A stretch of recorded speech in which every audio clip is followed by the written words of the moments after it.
Hello, this is Miss Kubiak, and I'm here with a tutorial for you that's about a very important skill in any online art class. It doesn't matter what kind of class it is, if it's drawing, 3D design, printmaking, anything, you need to be able to do this one thing. It's very important. It's take a picture of your artwork so you can turn it in and I can see it clearly.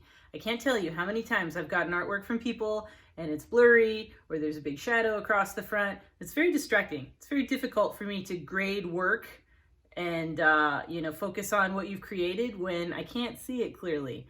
So I want you to master this skill before we start putting our energy into the projects of the class. And I know you're gonna say, Ms. Kubiak, this is not a photography class.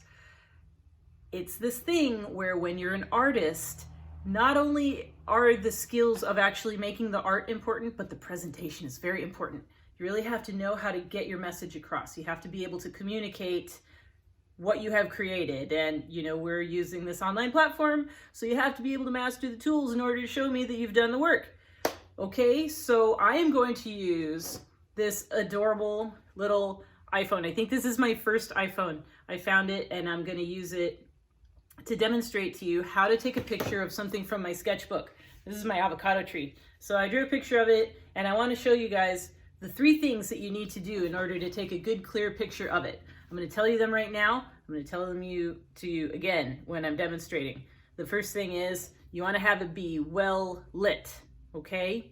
If it's dark, I can't see it. The other thing is it needs to be in focus, okay? If it's blurry, I can't see it.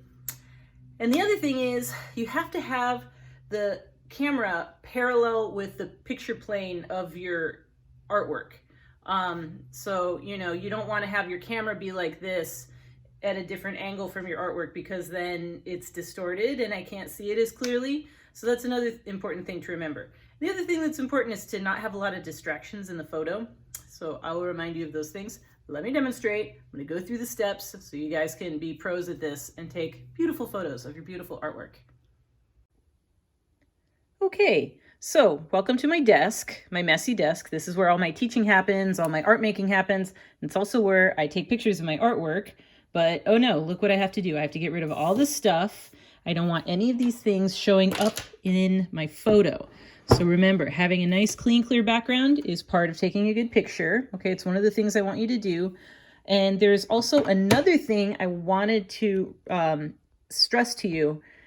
You gotta have your name on your art, okay? You have to have your name on there when you photograph it, because it's just too easy with online teaching to, find a JPEG from somewhere. So I really want you to keep these things in mind so I don't have to wonder that if people are turning in their own work or not.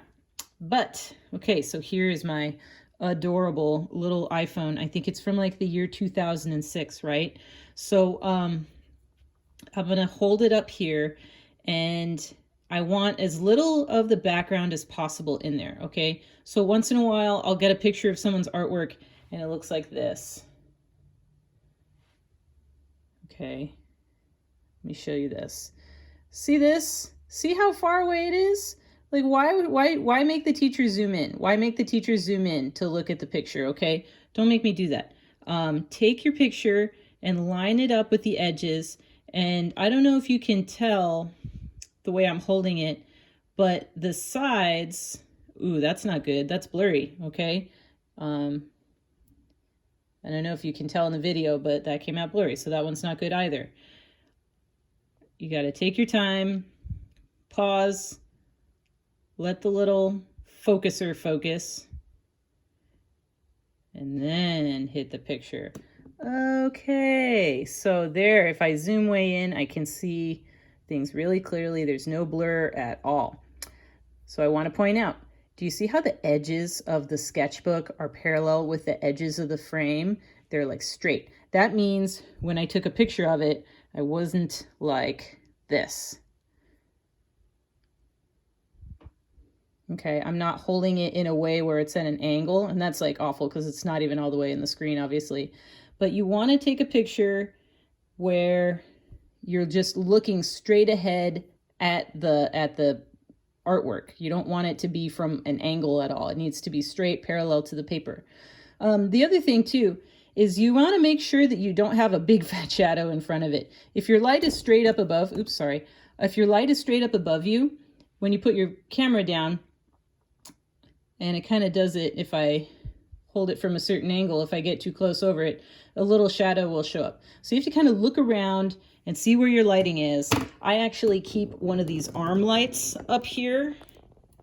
Okay, these lights that sit on the arm that clip to the desk. And it's really great because I can move it around, and you know, if I'm casting a shadow, I can kind of tweak it and make it perfect.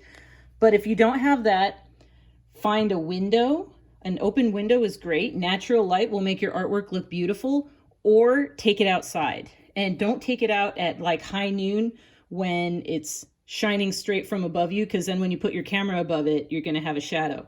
So make sure there's no distracting shadows. Use natural lighting when you can. But if you can't, you know, just make sure that there's not a shadow blocking it at any point. So don't forget, also your name, also let it focus, and just keep it nice and clear so I can grade it. Thank you very much.